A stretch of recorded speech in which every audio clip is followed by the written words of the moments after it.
Which direction are we going? Yes.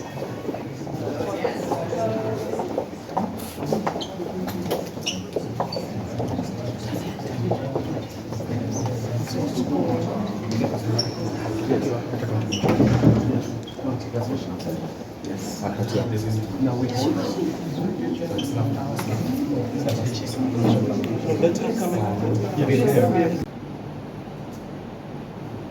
women in the space of lamentation, despair, and blasphemy. The women professionals from this region are basically telling us that it is time to put lamentations aside behind walking the talk and the path of development. The second, ladies and gentlemen, is that the women professionals in waking up the sleeping giant that is Nyanza. That is to say, the woman has been the face of challenges in the past, but today has opted to be the face of hope as we move into the future. In the adversities of climate change, floods, energy crisis, famine and food challenges, and in healthcare and education, among many other challenges, the poster persona has been the woman. It is edifying and most encouraging, ladies and gentlemen, that we are gathered here today to witness our women taking the initiative to jolt the region from inertia and paralysis of lamentation to the edifying promise of majestic heights of sustainable economic and human development. And from here, it is my expectation that you will begin fleshing out tangible programs and projects that can begin turning around the economy of this region. As the Cabinet Secretary for ICT within the Kenya Kwanza government under the leadership and guidance of His Excellency the President, I urge you to familiarize yourselves thoroughly with the bottom-up economic transformation agenda, just as Harriet had espoused earlier on, and to align to our own agendas with your own agenda, whose principal champion is none other than His Excellency the President. Our bottom-up economic transformation agenda is the capsule of the Kenya Kwanza Government Development Plan, and it is founded on 5 pillars, and that includes agriculture, universal health care, affordable housing, small and medium enterprises, and of course the digital superhighway which have been tasked by His Excellency the President to operationalize. Alignment to this platform, ladies and gentlemen, is imperative because it will help you to leverage on the resources within government. Just like in anything else that you are doing, you have to align the global development agenda as is enshrined in the Sustainable Development Goals. At continental level, you need to align to the African Union's Agenda 2063, regionally to the East African Community's Vision 2050, and of course locally to our own Kenya Vision 2030 and the plan, which is now the policy framework on which everything else we are doing within government is anchored. There is plenty of scope for us in this regard. Earlier on, the presentation by our own Kwame Owalo and the plenary discussions point to this sense of reality. The potential outlined to us points to the need for cooperatives through which much of the opportunities can be tapped. We are better off working together and very weak working alone. That is the denominator.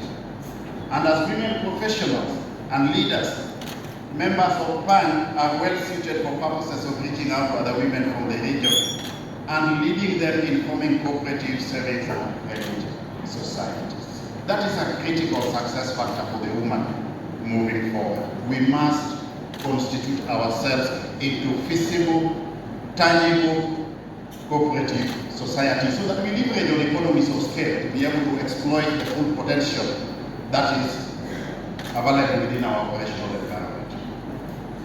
There is a lot to be done in marine life in this region and the blue economy, given the potential of our rivers and of course Lake Victoria. How do we rehabilitate the lake and make it the pivot of our economic activities in the region and beyond? That's a question we must answer. What can we do for the environment? Environmental management, environmental sustainability cannot be gainsaid, so that we are at once restoring and protecting it, while also making our engagement with it as a source of job creation and also generation of wealth on the other hand. Plenty of opportunities also exist in this region. The cotton sector, the sugar sector, agricultural production generally, the Western tourism circuit, and even in agro-processing. In that regard, a lot can be done in rice farming as well, in coffee, sorghum, and in soya and sunflower sectors. What we are saying is that over and above the traditional crops, there are emerging crops which can turn around the economy of this region.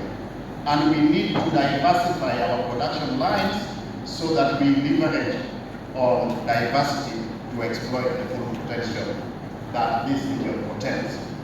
In animal production, there are also opportunities in aquaculture, poultry, and even in livestock development generally.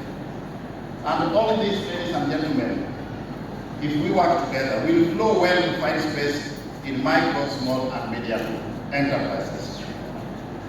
We have, in the recent past, working in partnership with my colleagues in government from this region, held consultative meetings with women self-help groups in Nyanza, in all the four counties of Homa Bay, Siaya, Migori, and Kisumu. And the message has been the same, that they have to constitute themselves into cooperative societies, they have to identify the opportunities available within government, and enjoy economies of scale to leverage on those opportunities.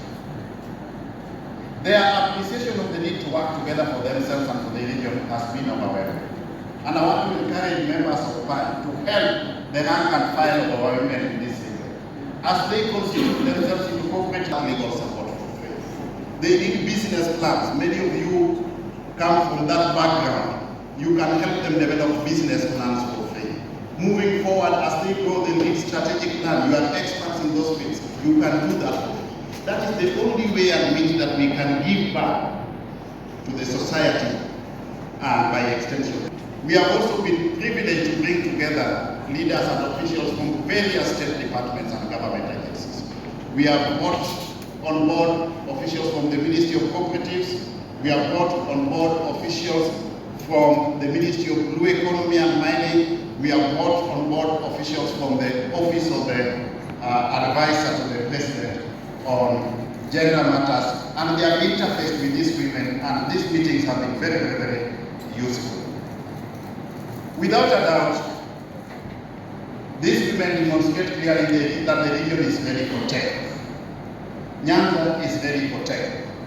But what is left is organized and structured leadership, which you people can espouse, if not exhibit and organize.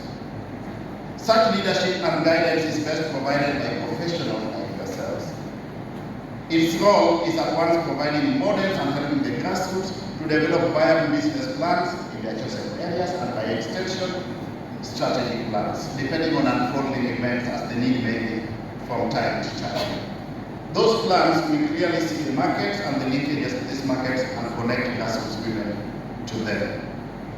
But as Dr. Haley had said, finance is also not just fundamental, but it is also critical. And when we talk about finance, let us not just talk about how to source finance. Let us also talk about how to ensure that we prudently utilize the scarce resources that come available at our disposal to exploit the opportunities that are available. They go hand in hand. Get the finance, but also ensure that there is prudence in utilization. They are siamese, and for that matter, it is separate. We have a surfeit of professional talent and competence among Nyanza women professionals. I need not remind you, of course, of the presence of the Hustler Fund as far as financing is concerned, going at an interest rate of 8% against a market rate of 16%. Please, as you have been encouraged earlier on by Dr. Owalo, encourage our women to access those. You can't develop on the utilization of your own resources. None of us has got the resources for business without reaching out to utilize other people's money. And that money is available in cooperative societies, that money is available in banks. Those who have embraced the Hustler Fund are making great strides towards realizing their dreams. And therefore the women of Nyanza cannot be an exception. Besides getting the grassroots entrenched in the business and development opportunities that are available in this area, you as women in Pany cannot